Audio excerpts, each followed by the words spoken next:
Baik, sekarang kita lanjutkan. Ini merupakan contoh yang sederhana, misalnya aliran sistem informasi perpustakaan. Yang terlibat di sini ada anggota, ada admin, dan ada pimpinan. Pertama, anggota melakukan pendaftaran ya. Dari pendaftaran tersebut, admin melakukan input data. Dari satu input data ini menghasilkan apa?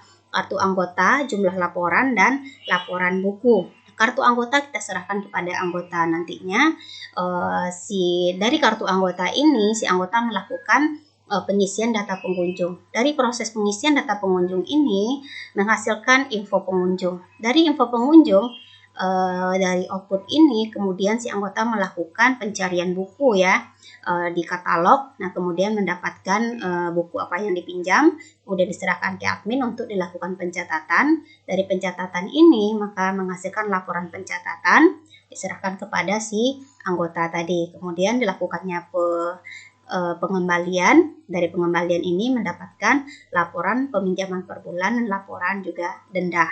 Laporan-laporan ini akan diserahkan kepada pimpinan. Begitu juga laporan yang dihasilkan dari input data pendaftaran tadi, laporan jumlah anggota perpustakaan, laporan buku. Nah, dari ini adalah sistem informasi yang kita usulkan, di mana tidak ada lagi proses manual di sini dan sistemnya solusinya adalah ini. Nah, sekarang kita lihat dokumennya apa. Nah, dokumennya adalah formulir pendaftaran, kemudian ada kartu anggota, jumlah laporan perpustakaan, laporan buku, kemudian adanya laporan data buku yang dipinjam, laporan data pinjaman per hari ya, per bulan, kemudian laporan denda. Inilah dokumen-dokumen yang dihasilkannya. Kemudian dokumen-dokumen ini kita lakukan analisis database sehingga akan terlihat tabel-tabel apa saja yang dihasilkan dari dokumen ini. Nah, setelah itu kita lakukan, maka kita bangunkan konteks diagram. Konteks diagram di sini kita lihat siapa saja tadi entitasnya atau usernya. Di sini ada admin, ada anggota, dan ada pimpinan. Nah, untuk admin apa saja yang dilakukan oleh admin? Oh, dia mengelola data buku, data anggota, data pegawai, peminjam, dan pengembalian. Apa yang didapatkan dari sini yaitu adalah info-info atau laporan apa yang bisa diolah oleh si admin dari sistem, kartu anggota, laporan pinjam, laporan buku ya, laporan anggota dan laporan pengunjung perpustakaan. Kemudian anggota ngapain aja dia bisa? Oh, dia hanya bisa menginput data pengunjung. Dari sistem apa saja yang bisa dilakukan oleh si anggota? Dia bisa mengecek kartu anggota ya, info buku, data peminjaman, dan data pengembalian. Pimpinan apa saja yang dilakukannya? Laporan peminjaman, laporan buku, laporan anggota, dan laporan pengunjung perpustakaan. Setelah konteks diagram ini selesai, kita lanjut kepada data flow diagram. Nah, ini sangat sederhana sekali ya. Di sini apa saja prosesnya? Pertama ada login, ada input data master, cetak kartu anggota ya, input data kunjungan, cek buku, input data pinjaman ya, input data pengembalian buku, cetak laporan. Proses ini kita ikuti dari aliran sistem yang sudah kita gambarkan tadi. Pertama kan kalau buat secara komputerisasi, katakanlah dia masuk login, kemudian pasti harus input data master dulu. Tadi di pendaftaran input data. Nah, input datanya, disinilah proses input datanya. Kemudian setelah input data tadi ada cetak kartu kan. Nah, di sini proses cetak kartu. Setelah dicetak kartu dia melakukan datang ke perpustakaan, berarti dia akan menginput data kunjungannya, kemudian akan mencari buku, kemudian nanti akan setelah mencari buku ngapain? Tadi dari proses yang di atas tadi adalah menginput data peminjaman, kemudian melakukan pengembalian, kemudian kita cetak laporan. Nah, setelah itu kita lakukan analisis masing-masingnya.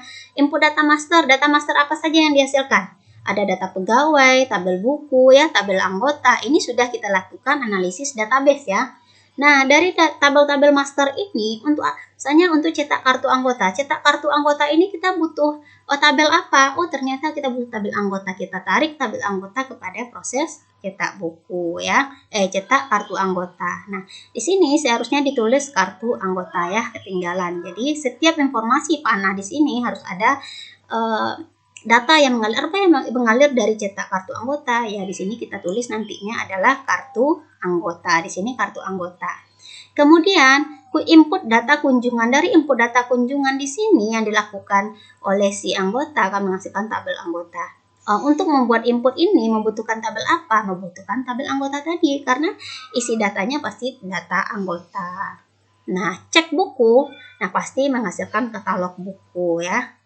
Kemudian input data peminjaman buku. Peminjam buku siapa yang menginputkan? Itu ada si admin. Kemudian file apa saja yang dibutuhkan untuk peminjaman? Berarti ada tabel buku, tabel anggota ya, tabel katalog. Kemudian menghasilkan laporan pinjaman diserahkan kepada anggota. Kemudian nanti input data pengembalian buku. Pengembalian buku itu juga ke anggota. Cetak laporan. Untuk cetak laporan itu ada kita serahkan kepada pimpinan. Ada laporan kunjungan, laporan buku, dan laporan peminjaman. Nah, di sini ketinggalan. Nah, silahkan kamu lengkapi file apa saja yang kita butuhkan untuk mencetak laporan tadi. Nah, berarti ada laporan buku, anggota, peminjaman, dan pengembalian. Semua dokumen, semua data store. Katalog buku ditarik ke sini, tabel anggota ditarik, tabel buku ya, tabel pegawai ditarik sampai ke bawah. Kemudian setiap aliran informasi itu kita gambarkan. Nah, inilah sebuah proses yang contoh yang simpelnya dalam menggambarkan sebuah data flow diagram. Jadi memang dalam perancangan sistem itu kita melihat nih bagaimana proses analisis kita dalam membangun sebuah sistem. Nah, inilah tugas seorang analisis. Kita harus memikirkan prosedur, cara-cara dalam membangun sebuah sistem. Nah, bagaimana nanti pembuktiannya dengan membangunkan sebuah perangkat lunak terhadap sistem yang sudah kita bangun. Yang terpenting di sini adalah analisisnya tadi, identifikasi masalahnya tadi, apakah sudah benar, kemudian sudah memberikan dengan solusi yang benar pula. Ya. Kemudian ini ada contoh yang lengkap Ibu berikan pada perancangan sistem ya, menggunakan perancangan secara terstruktur. Yang pertama sekali analisa kebutuhan perangkat lunak ya. Kemudian pertama berartinya di sini kita akan menganalisis sistem lama seperti apa. Dan kemudian ini adalah sistem informasi penyebaran guru ya, guru SD. Nah, di sini apa yang kebijakan dari sekolah ketentuannya? Setiap kelas harus memiliki 1 orang guru, setiap SD harus memiliki 1 orang kepala sekolah. Setiap SD harus mempunyai minimal 1 orang guru, setiap SD harus mempunyai minimal 1 guru kelas. Jika salah satu ini tidak ada, maka dia dikatakan gurunya tidak lengkap. Nah, kemudian ini adalah masalah-masalahnya, kamu bisa baca nantinya. Nah, kurangnya pengawasan dan pemantauan sehingga masih banyak sekolah yang fakta gurunya masih cukup, tetapi tidak tetap diberikan guru. Namun bagi sekolah yang membutuhkan guru justru tidak diberikan. Nah, dari mana kita dapatkan ini? Dari proses analisis proses bisnis yang sedang berjalan tadi. Kita lakukan wawancara, ngambil data, sehingga kita bisa mengumpulkan identifikasi masalah. Nah, jumlah tenaga pengajar yang memasuki masa pensiun memerlukan penggantinya untuk guru memasuki masa pensiun, yaitu memasuki umur 60 tahun. Nah, di beberapa sekolah ada yang kekurangan guru agama atau guru penjas. Nah, ini adalah masalahnya identifikasi. Kemudian kita akan memberikan usulan sistem baru berbasis sistem informasi geografis. Nah ya, jadi di sini akan melihat sekolah-sekolah mana saja yang kekurangan guru. Nah, di sini kita akan menganalisis dulu dari seperti tadi Ibu jelaskan adanya kebutuhan data. Apa saja kebutuhan data kita? Nah, ini dari mana kita dapat? Dari dokumen aliran proses bisnis tadi. Ada data kecamatan, data kelurahan, data sekolah ya. Kemudian titik. Di sini ada alamat sekolah, jumlah ruang, gambar, koordinat. Ada data guru, kemudian data murid dan data murid. Kemudian lanjut analisis fungsional sistem. Apa saja analisis fungsional sistem kita?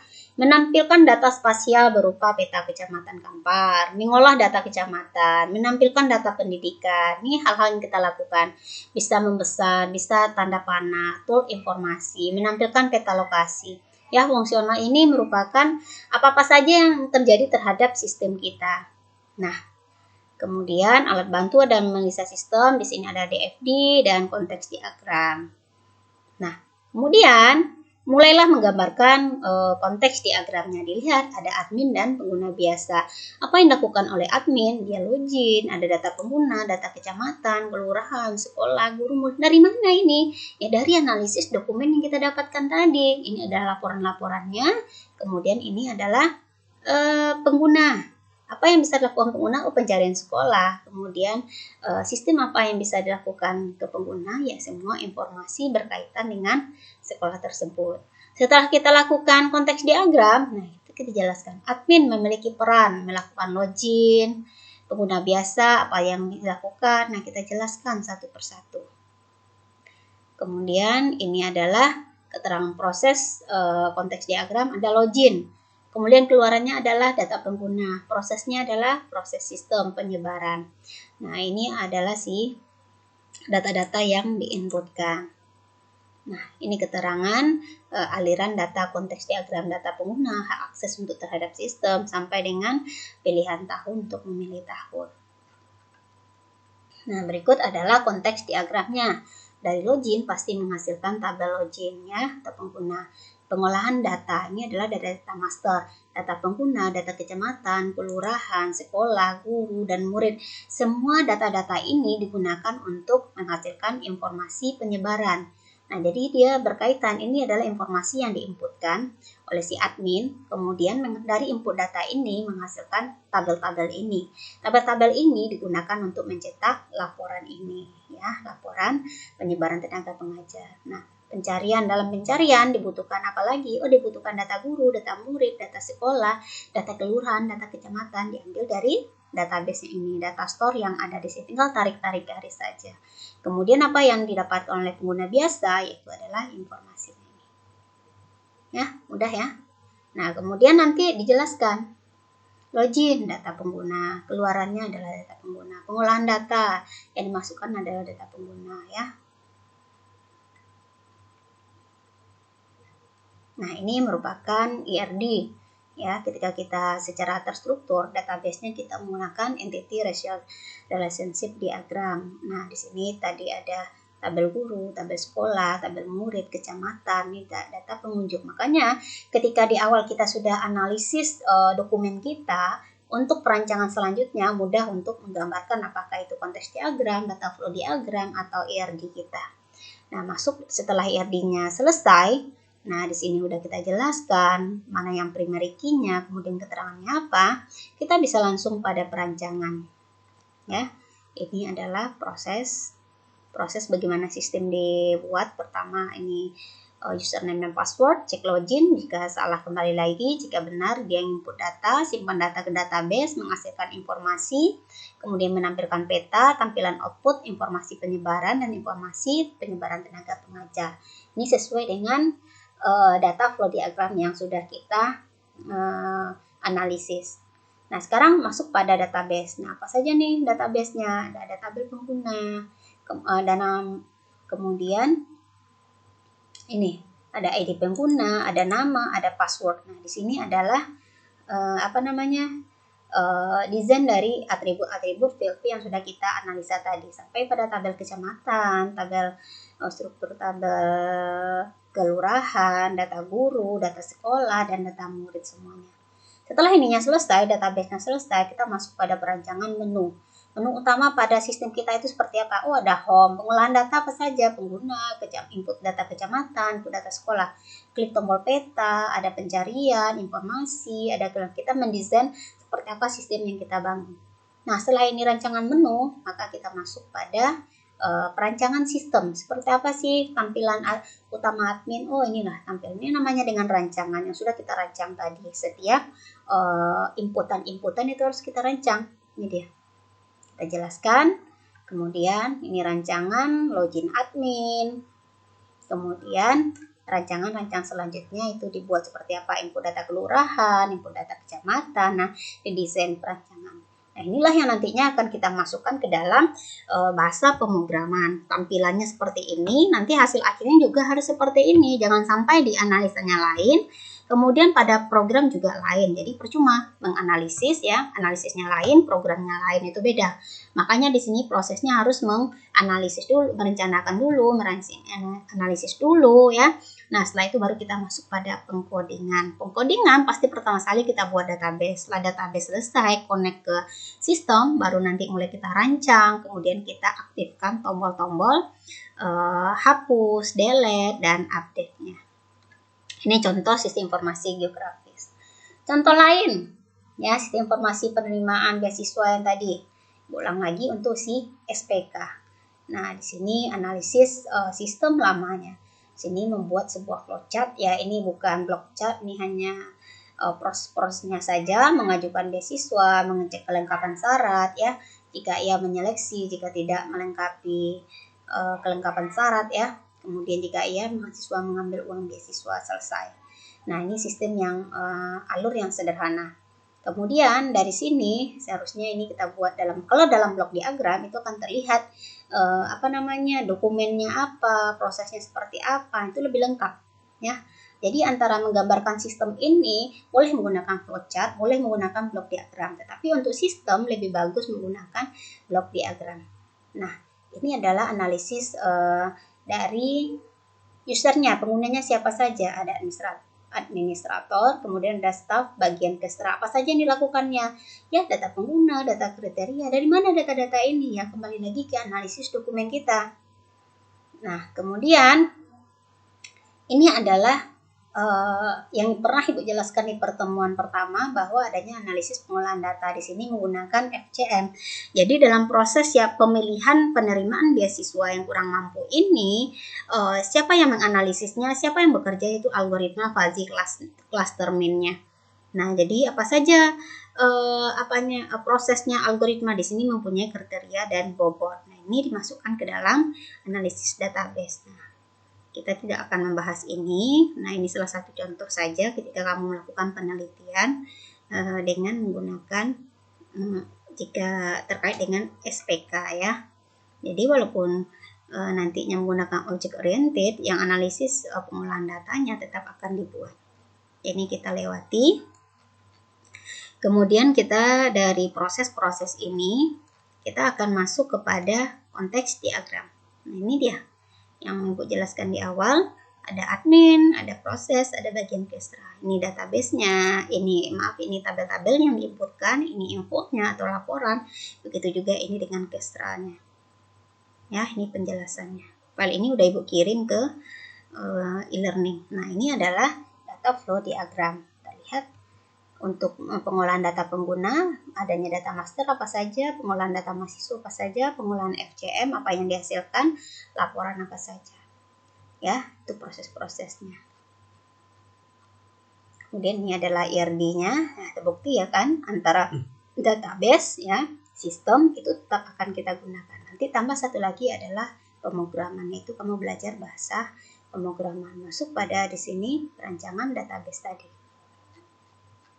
Nah, ini dia. Nah, ini adalah flowchart-nya usulan sistem baru. Ya. Nah, ini perancangan menunya. Setelah perancang menu, kita desain interface. Nah, ya, itulah proses langkah-langkah ketika kita merancang sistem menggunakan perancangan secara terstruktur. Ya, mudah-mudahan paham. Ya, silahkan mengulang-ulang kembali video yang ada, dan kemudian silahkan mengulang-ulang kembali materi dari normalisasinya, database-nya, bagaimana cara merancang dari sebuah database, karena akan memudahkan kalian untuk merancang sebuah sistem ketika kalian paham pada database.